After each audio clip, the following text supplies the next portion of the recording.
And welcome to Goal Chat Live. I'm so thrilled for today's show.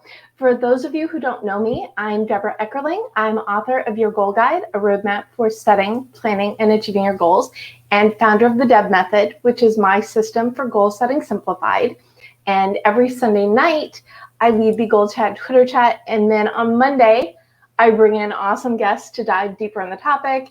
And then I'm also host of the Deb Show. So in a couple weeks, you will see these lovely people again talking about today's topic, which is self-sabotage. And come on, is there anybody who is watching or listening who has never either experienced it, watched it like watching a car wreck, or just been exposed to self-sabotage in some way, shape, or form? Probably all the above. And I have wonderful, wonderful guests today. And first we have MJ, I'm going to say it wrong. MJ, oh, you said it right and I said it wrong. Yeah, Fievre. Don't hesitate. You said it so beautifully. Yeah. So MJ Fievre, who's another Mango author of a bunch of books, including the Badass Black Girl series and Mango Acquisitions editor. And this is actually the first time we've had a conversation. And I love these shows for many reasons, but including the fact that I get to meet people who I wouldn't normally get to have a conversation with. So MJ, I'm thrilled that we finally get to chat. And we also have Debra Reinbolt, and Debra is another newish friend, and she is doing the Secrets to Career Success Summit in August and invited me to be on it. And I'm like, well, then you have to be on my show, and we're like this. And then Annie P Ruggles, I just met a week ago, and I said, we just had such a fabulous conversation. I'm like, you have to come on to talk about self-sabotage. And she's like, you asked, the answer is yes. So here we are. Expect a fun, exciting, and informative, and again, fun conversation on a relatively serious topic, because self-sabotage is very common and something people don't mean to do, but do anyway. But before we dive in, I am going to let my guests, well, I didn't really introduce them. I just said how awesome they were. So I will let them introduce themselves, and we'll start with MJ. Thank you so much, Debra. I'm so excited to be here. I'm a great fan of your work. Thanks for having me here. I'm MJ.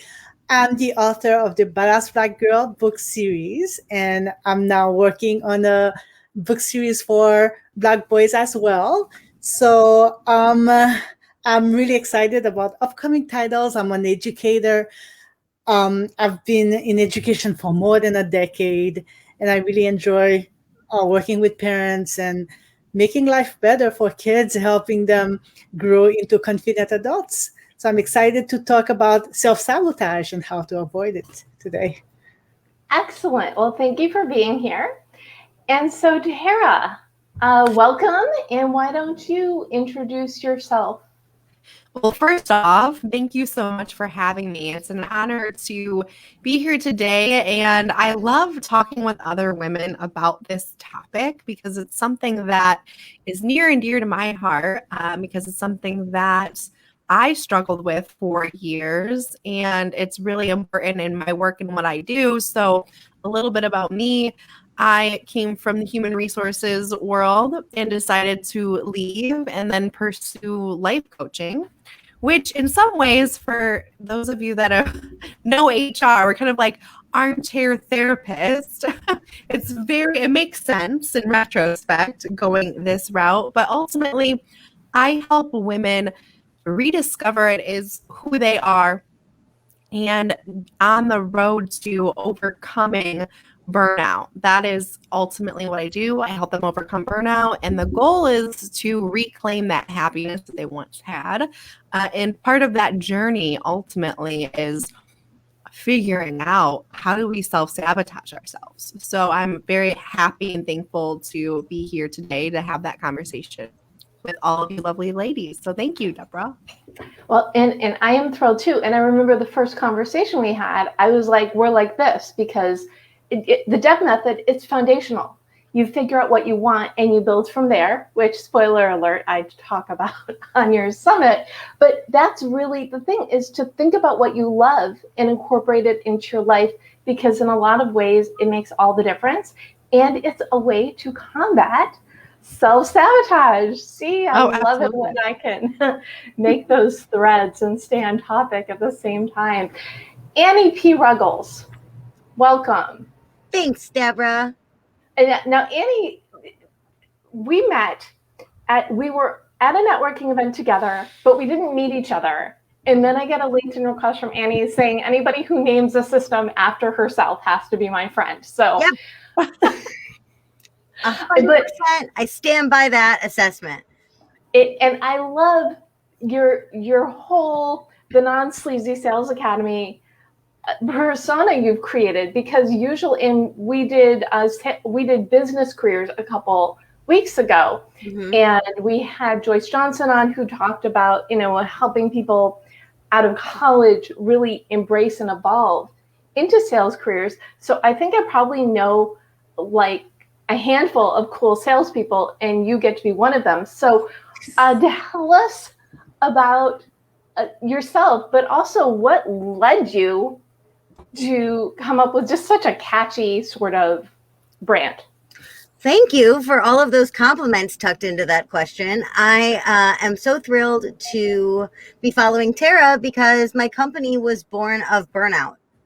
100%. And burnout for me was the form of self-sabotage I was doing that I'm sure we'll get into later, which was sales avoidance. I didn't want to sell. I had no interest in what I thought selling was. And so I just marketed and marketed and marketed and marketed and marketed, which was costly and exhausting and didn't really bring in things in the way that they should. So I was in marketing and branding myself at that point. I still love those things very, very much. But the way that the Non-Sleazy Sales Academy was born was I was watching my clients, my brilliant, genius, do-gooder clients, fall down 3 inches from the finish line by not asking. And I said, where are they getting this from? I realized they were modeling me in my own self-sabotage, and I set out to change it.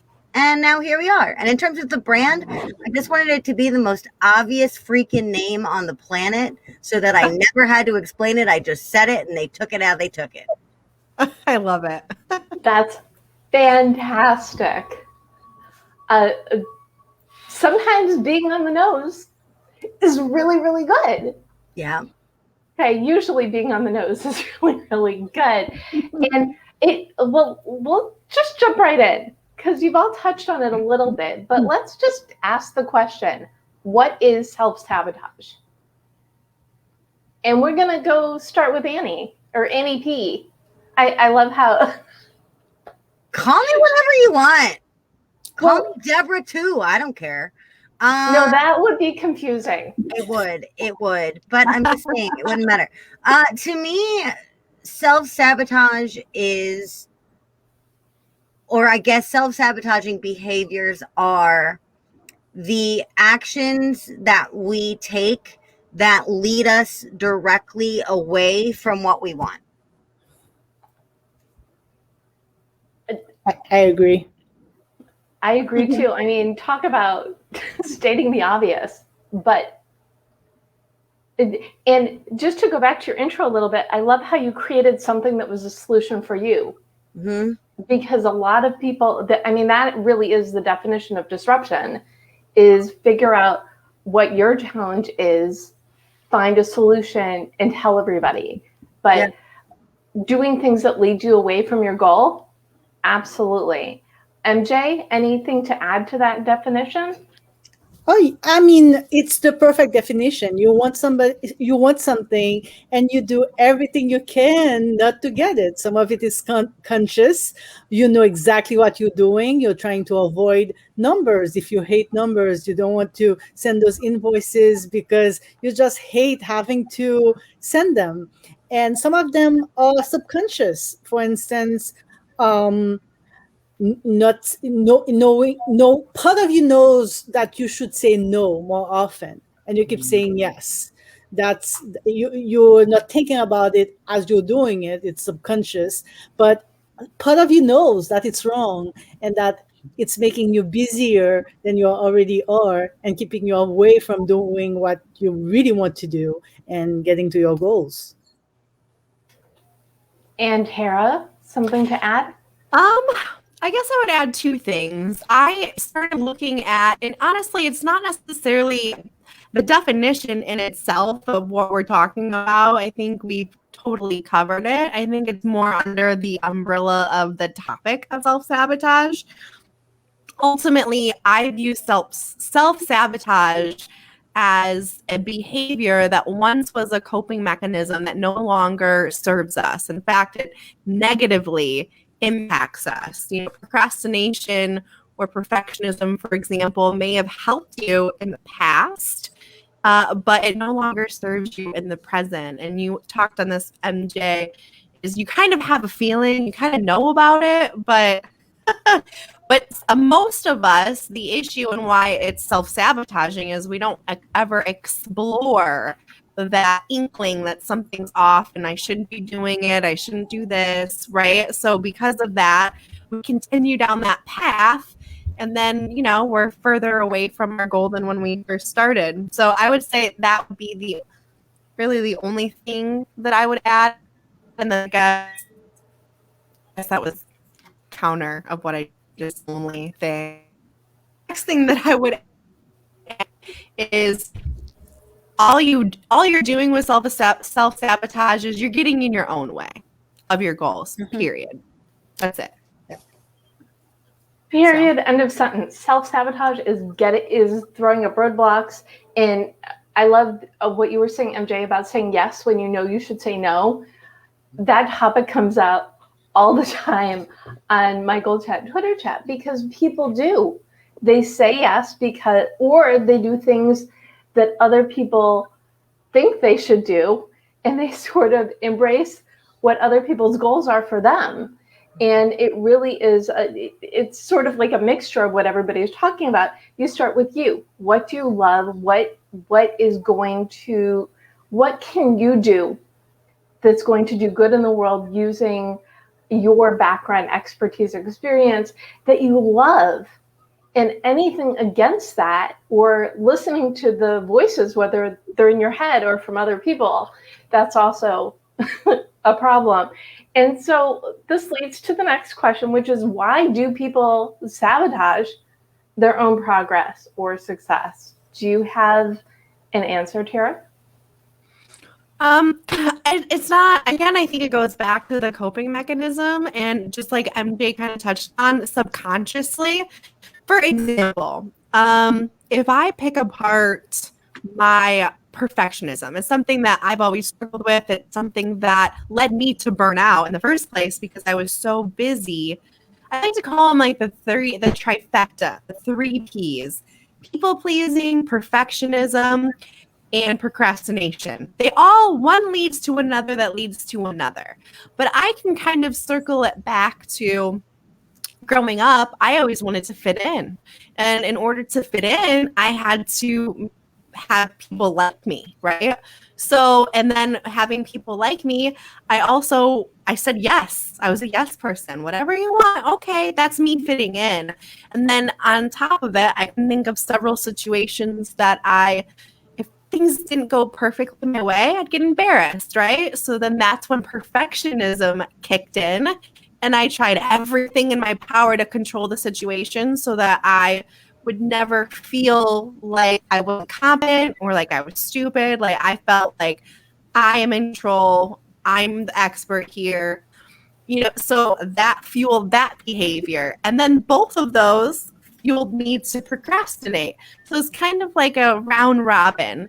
So I think people, they do it unintentionally, and they don't know that they're doing it is I guess why they do it. And they do it because it was created out of to try to protect you, like I want people to like me. So here's what I have to do to get people to like me. So that self-sabotage behavior was really born out of protecting you. But again, it just no longer serves you. And you have to kind of realize, like, what is it that is your ailment? You know, we all are different and we all have different self-sabotaging behaviors, but you kind of have to get to the root of it as to like what caused this behavior to begin with, because in our professional lives, you know, the same situations are going to keep coming over and over and over again. So if you don't know what it is that's fueling you to behave the way that you do, then you're going to keep doing it.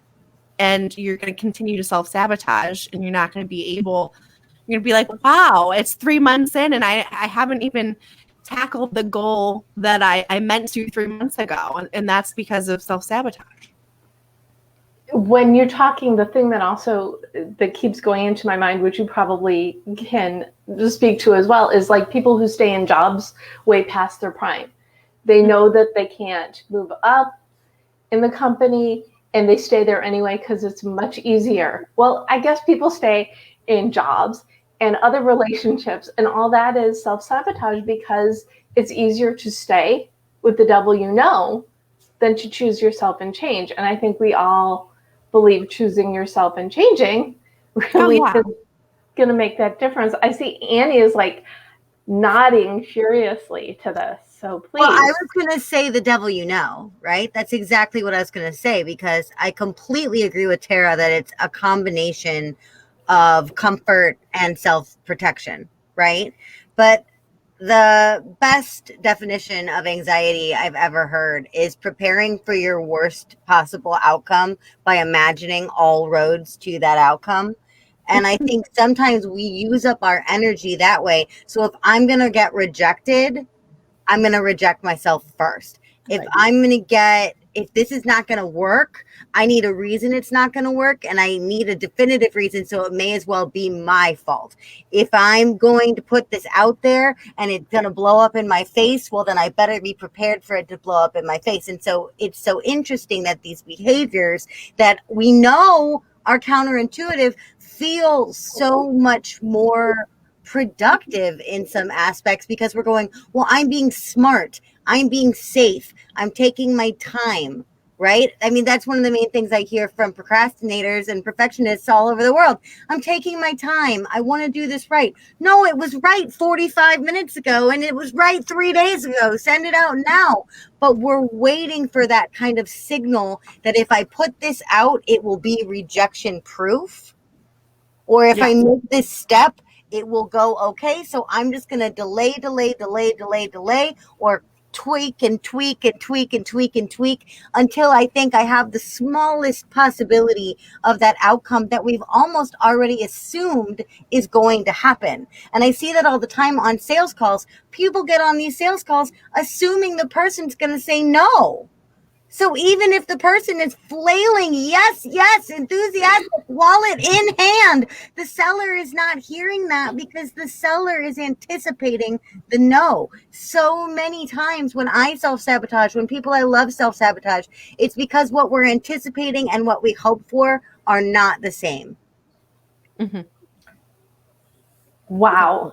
It's really funny you said that, because I usually give the opposite advice. I tell people you go into the difficult conversations assuming you get the outcome that you want. So I guess that is the opposite of self-sabotage. I don't know what word that is. Success? Self-actualization. Ooh, even better. It will happen, right? I mean, if we are creating that of us, if we are in alignment, whether you subscribe to the woo version of alignment or the non-woo version of alignment, it's all the same thing. Am I pushing myself in the direction that I want to go?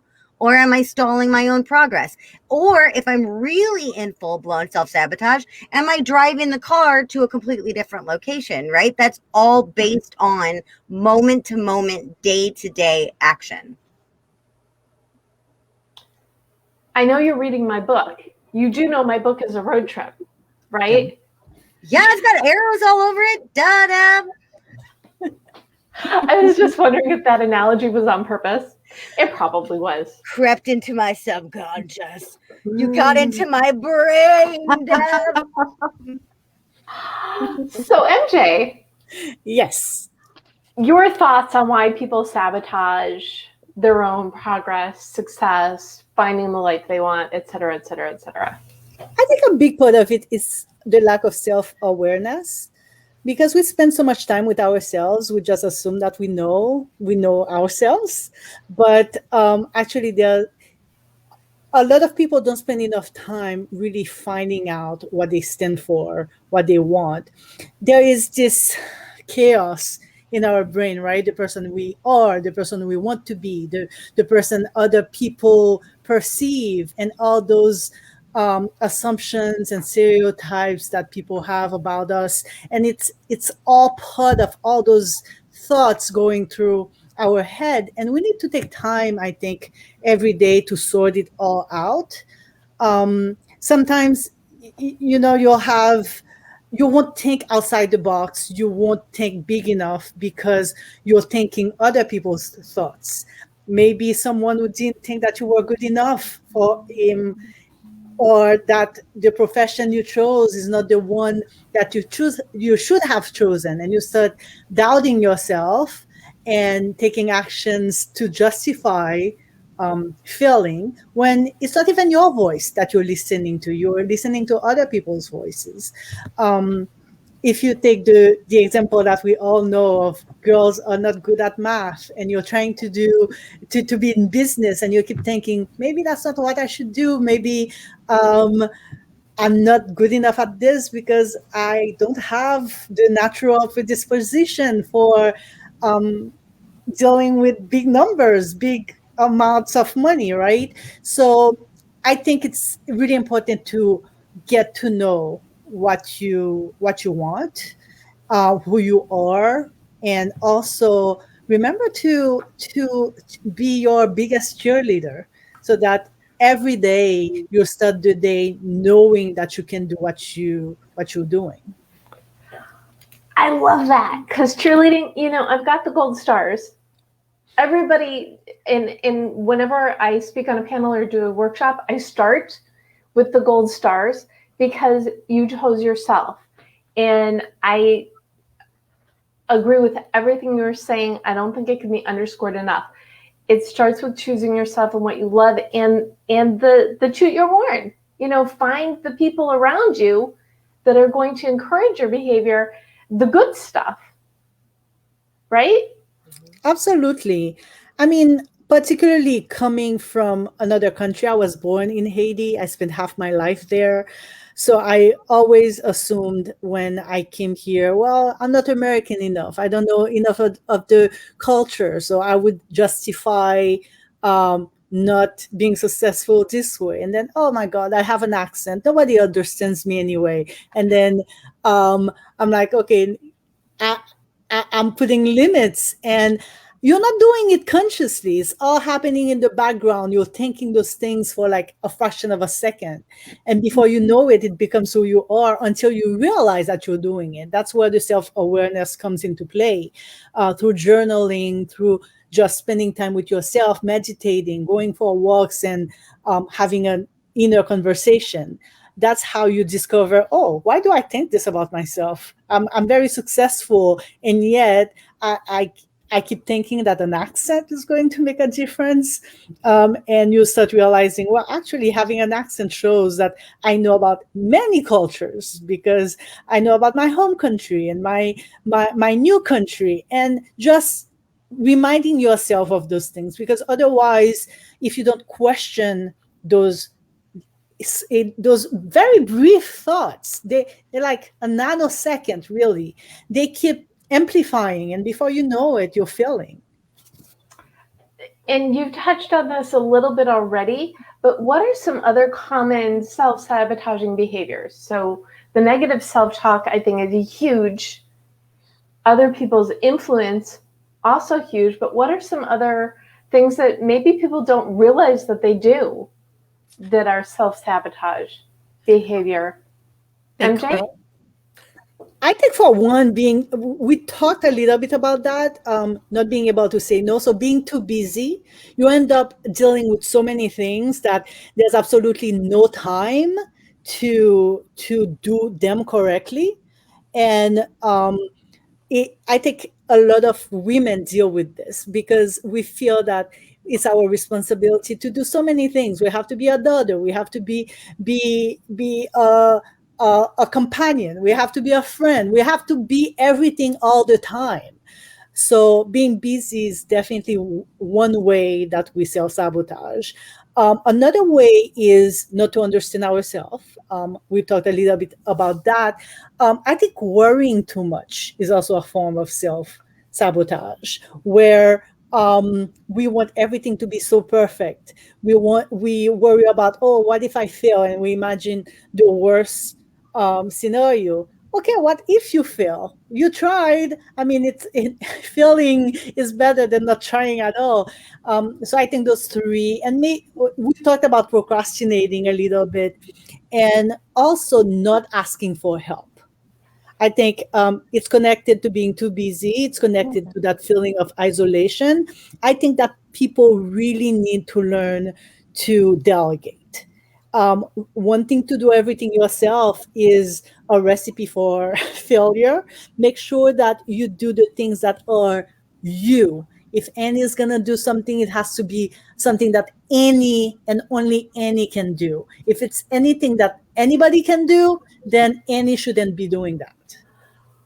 Ooh, I like that. If it's something anybody could do, you shouldn't be doing it. So go to the thing that you love, that you excel at, that you're best at, and delegate everything else. Exactly.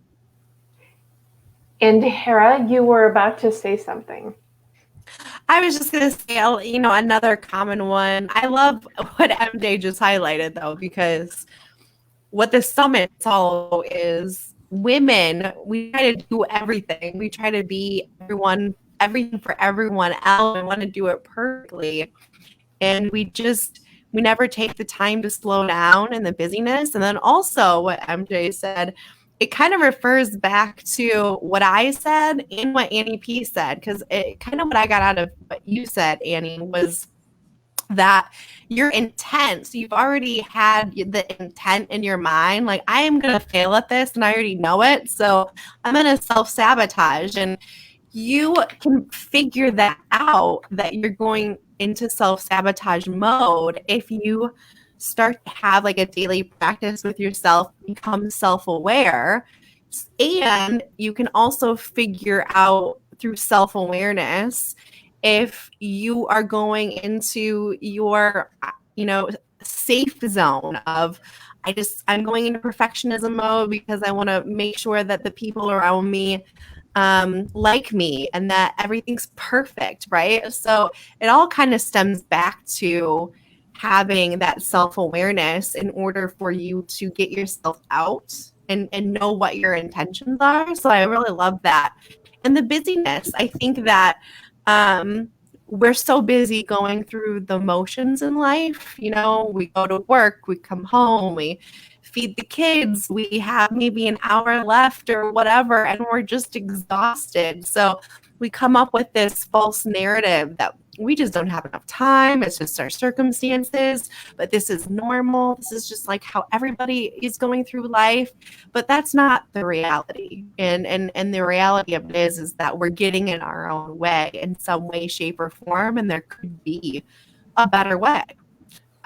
So it all comes back to becoming self-aware that, hey, I'm normalizing this and it's not in my best interest. I think the getting in your own way is so key, and it's been said in different ways, but that's really the crux of self-sabotage. Annie, do you have some other behaviors you want to add to this laundry list of things that we do? We don't have that long, so I'm going to prattle these off. Here we go. Violating your own boundaries, allowing other people to violate your boundaries, not setting boundaries, over-delivering is a huge one that I see. Not self-advocating when you're being mistreated, not taking up space. That one is especially hard for women, and I've heard especially hard for people of color. I can't speak to that one directly, but I've heard it more than once, that the idea of like, let me turn my light down, let me dim, let's deflect attention from me, let's be smaller, or misfiring empathy. I'm going to take everything of yours onto me without being asked. Misfiring humility. Oh, thanks so much for saying that, but I don't really want to hear this compliment right now. People do this on sales calls. Wow, your program sounds amazing. Well, I'm not the only person on the internet, so thank you for saying so. Why do we do that? That is to take up less space. That is turning down our specialness, our light. And I see it so often. But yes, definitely, if you have set a boundary and you let people walk all over it, most of the time the person walking all over it is you. Wow. Wow. I think this is what the term mic drop was made for. Hold on, I'll find something to drop. Math drop. There we go. Mask drop is the new mic drop. Hilarious. Boundaries. Yes, absolutely. And you're right. So now I'm going to ask you a question that you can decide if you want to answer or not. It's like a bonus, but not. Can any or all of you share a story of when you were self-sabotaging and how you got out of it?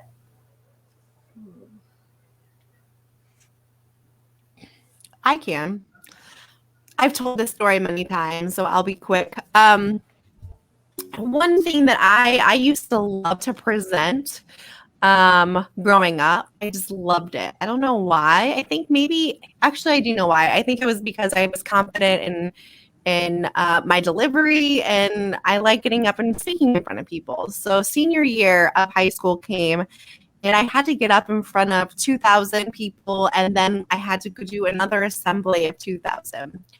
Well, so I'm all excited about this presentation that I have to give to my entire school. And mind you, I'm real confident in presenting, right?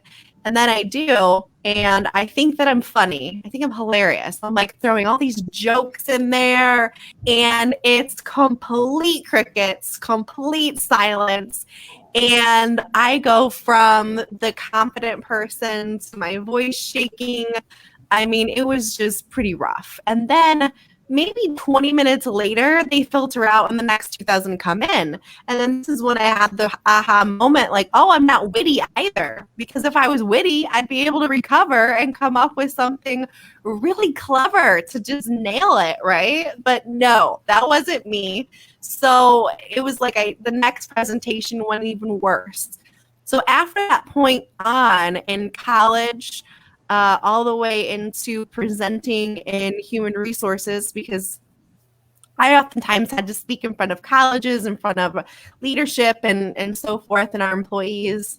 But every time it would come to it, I would go into perfectionism mode. Everything has to be absolutely perfect on my PowerPoint. I have to present to myself and to my family a million times before I get up. Whereas my behavior before was, it's not that I would just wing it, but I didn't feel the need to go home over, hours and hours and present and try to prepare like I did. And then also all with perfectionism and trying to control that, I never felt at ease ever, even though I put hours of time into doing it. So finally, it came to presenting online again. And I'm like, I've got to get over this. What is it? So I finally figured it out. It was that one moment that I had such humility, like a slap in the face, like, you suck at presenting, so you need to figure out how to not suck. And that was my way of figuring it out. I would just go into perfectionism mode. So that's one of the ways that I self-sabotaged, and the way I finally figured it out. Because I'm like, there's got to be, like, what happened? There was a before and there was an after, like when did this happen? So yeah. Wow. Well, thank you for sharing that. And now I know why when we had a conversation the other day and I said, Tara, just put it out there. Now I know why I had to say that to you. Yes, I'm a recovering perfectionist for sure. Well, and recovering perfectionism is perfect because I do not realize that I said that until I watched the word bubbles come out of my mouth. Walked right into it. But it goes back to the self-aware. It's a very common theme in a lot of these GoalChatLive conversations is know thyself, know what you're good at, know what you love, do more of what works, do less of what doesn't work. And yay for getting through it.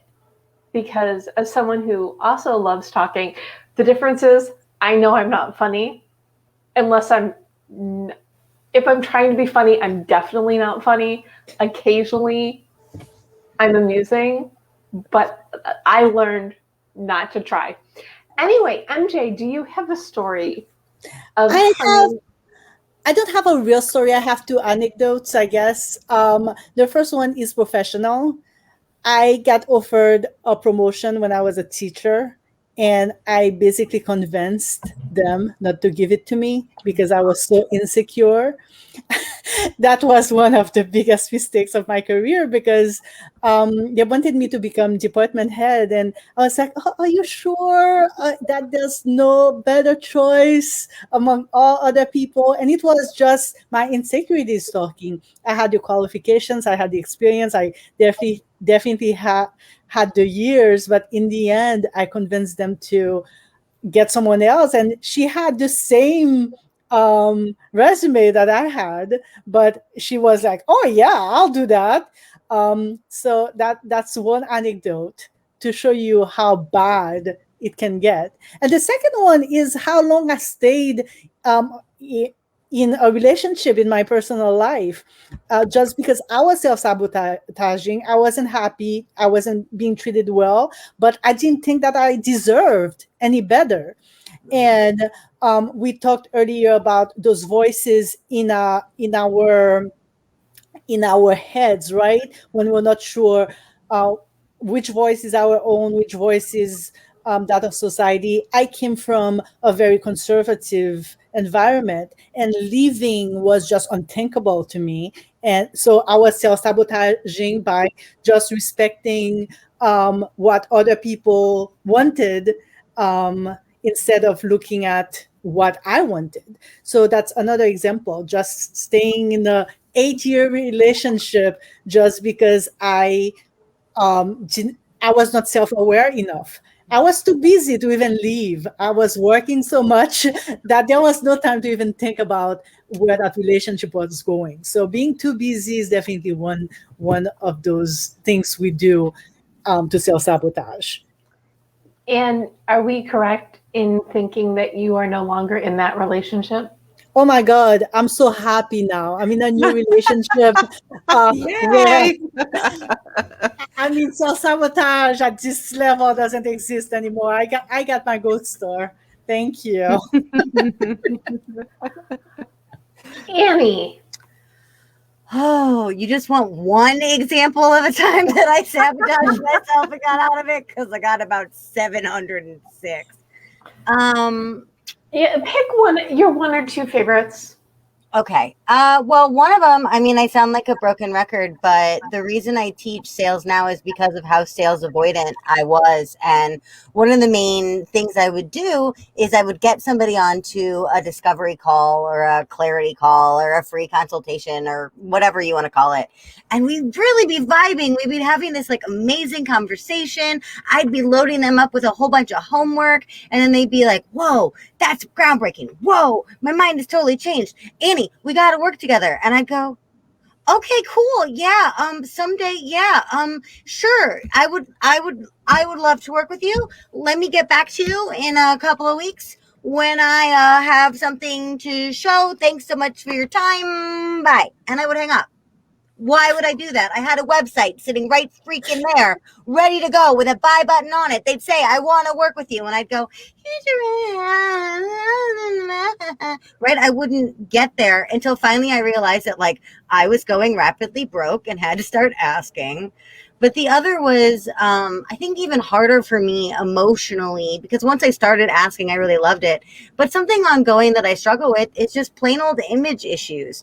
I happen to think I'm quite cute, but I'm a very curvy, very loud faced, very expressive girl. And when the advent of Facebook Live first happened, all of my advisors were like, you got to get on Facebook Live.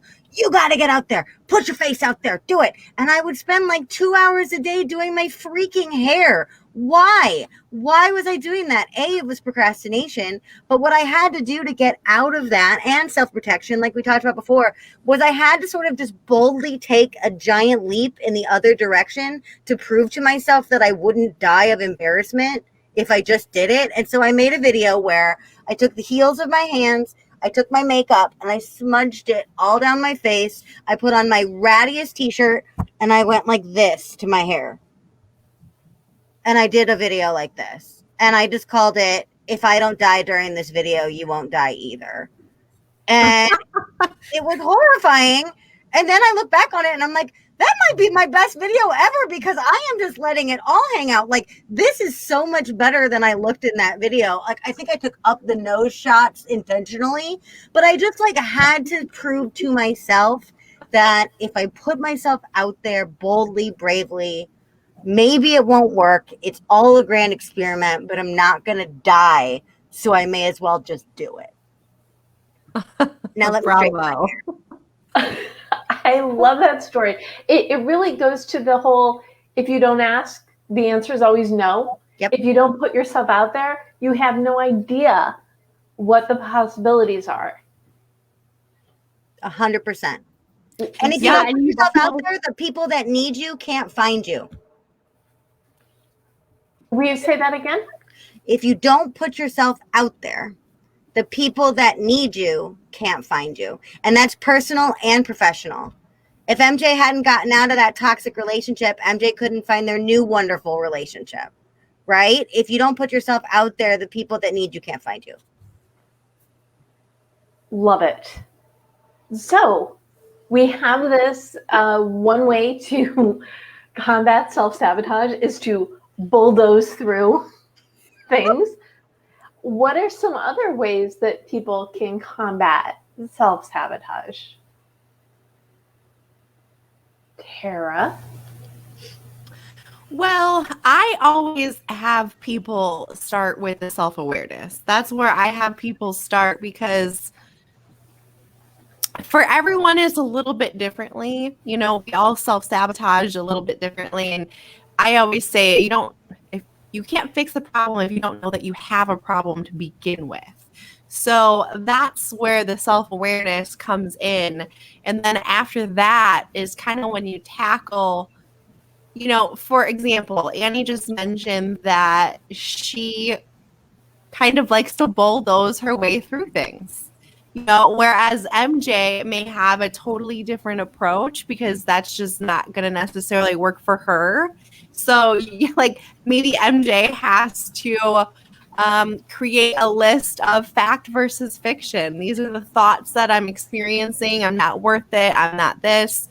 And I have to put on the other side of the piece of the paper you're a published author. You are amazing. Like, why are you telling yourself that you're not accomplished? Look at this accomplishment. So that's one way that I do help my clients, I guess, is that the fact versus fiction, because our thoughts, you know, a lot of times that's the fiction. That's the story that we keep telling ourselves.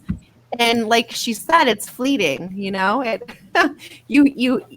a thought that you think, oh, I'm not going to pay that much attention to it. But what you don't realize is that it's in the background running how you behave.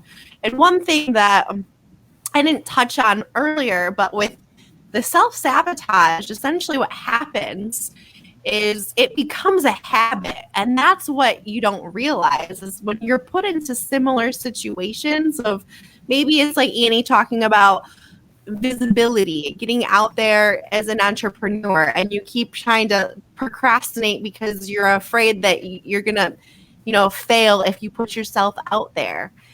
As you move into the world and say she does a different business venture and she has to get visible, she may have done that habit so many times that you automatically start taking that behavior. And that's why you don't realize that you're doing it. That's why the self-awareness comes in, because you don't realize that you're kind of on autopilot doing these negative self-sabotaging things to yourself, and you have no clue that you're doing it because you've been doing it for so long and you don't even realize that it is self-sabotage.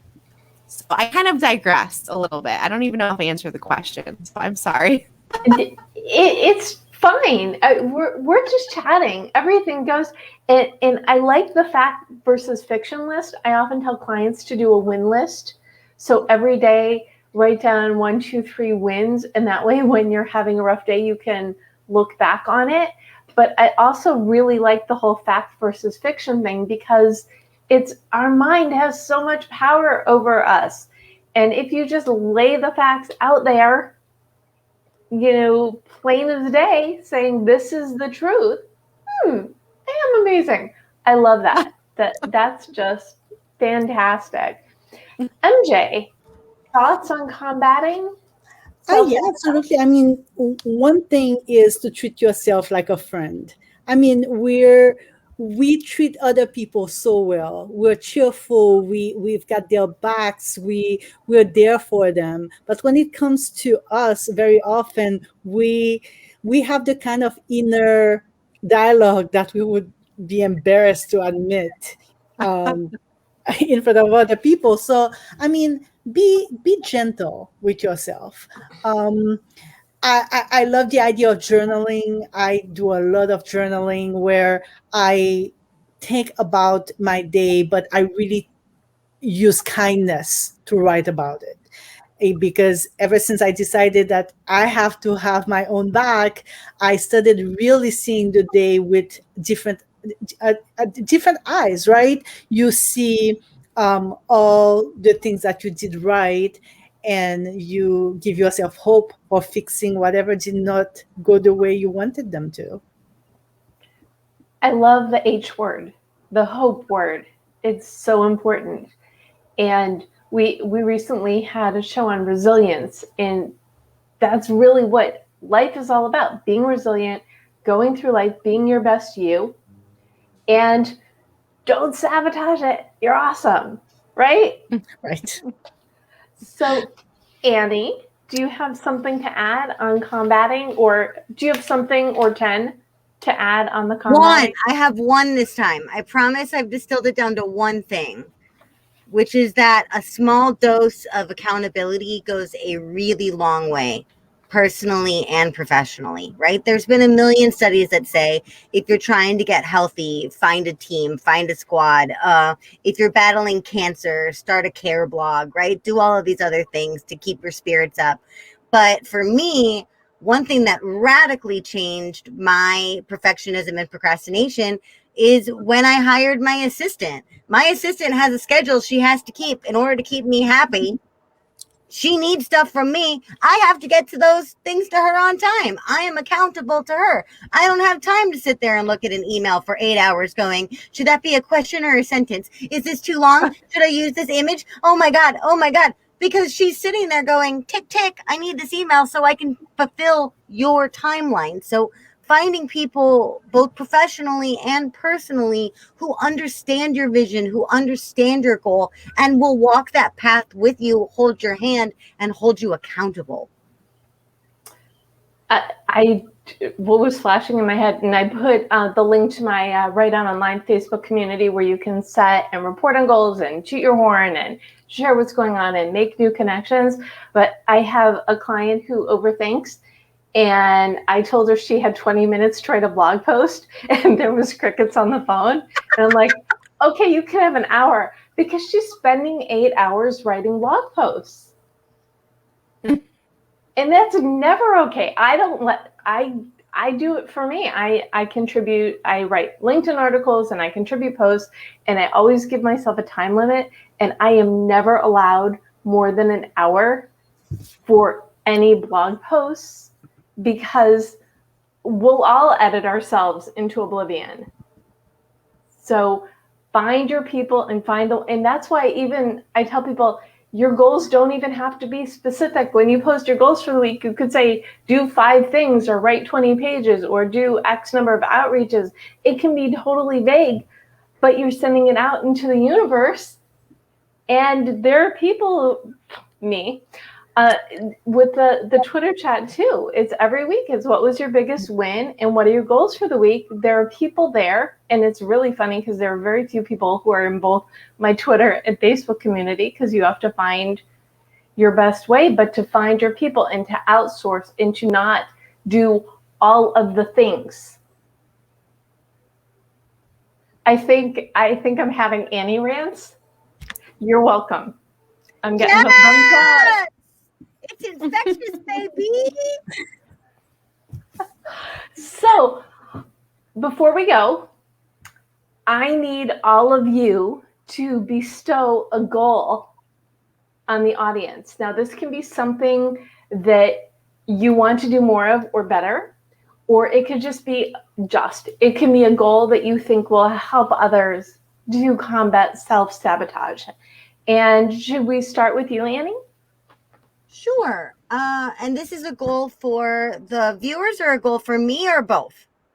Any and all of the above. So it can be a goal for something that you also want to do. Perfect. Or it can be a goal that's just something that has worked for you that you think would be helpful to others. Here's my version. I'm going to invite 5 people into my membership this week. Full invite, no dithering, undeniable invite. And my goal that I would impose on all of you who are watching, whether you're in corporate and selling for somebody else, or whether you're in a small business and you're selling for yourself, cross the finish line of the ask 3 times this week. Don't shy away from it. Bulldoze on through the ask and see how it feels and respond accordingly. So in Deb speak, I love that. And that's a great, and you and I have a conversation scheduled for later in the week. So don't think I'm not going to ask you about your 5, because I totally will. But if you're listening, watching, whatever you're doing, whether you are a writer, a creative, an entrepreneur, you have a side hustle, whatever it is, do 3 asks this week to benefit your business. Does that work? That general enough? 3 asks this week. Excellent. And that's great, because it's not self-sabotage when you put yourself out there and you ask for the business. Wonderful. Debra, what goal is good for you? So I'm going to, 2 things. Number 1, go sign up for the Secrets to Career Success Summit. It's www.secretstocareersuccess.com. And go sign up, because it really covers everything that we've talked about here today, the busyness of life, the things that we face as women. But so that's one goal that I have for you. But the one thing that I want to leave you with is really to ask you a question and say, what behavior are you normalizing? And start asking yourself that question so that you can really kind of get to the root of, how are you self-sabotaging, and what are the consequences that are arising from your self-sabotage? But first, you have to realize that you're doing it in the first place. So what behavior are you normalizing? That's the question that I have for your audience. And definitely go sign up for the summit, secretstocareersuccess.com. And I will be speaking there. So excited. And all the links will be from this conversation and to my wonderful guests, including the link to sign up for the summit will be in the recap, which you can find at thedebmethod.com/blog. And so the goal from Tara is to ask yourself, what behavior are you normalizing? And then get rid of it. Because you can't get rid of it unless you know what it is. Right. Yeah, exactly. Excellent. MJ, what goal do you have for us? So I'll start with an ask as well. I'm inviting everyone to visit badassblackgirl.com. And I have a 7-day challenge for everyone listening, watching. Say no this week. Practice saying no once every day this week. So for 7 days, even if it's a little request, a bigger request, practice saying no to one thing every day. Love it. So is that the challenge, is to say no, or are they two different things, or what? I'm confused. That's a challenge. That's my assignment, giving it out to everyone. That's fantastic. And I'm gonna amp up your goal. I think, yes, say no once every day this week, and then make it a habit, and make sure you're saying no at least 3 times a week, like in perpetuity.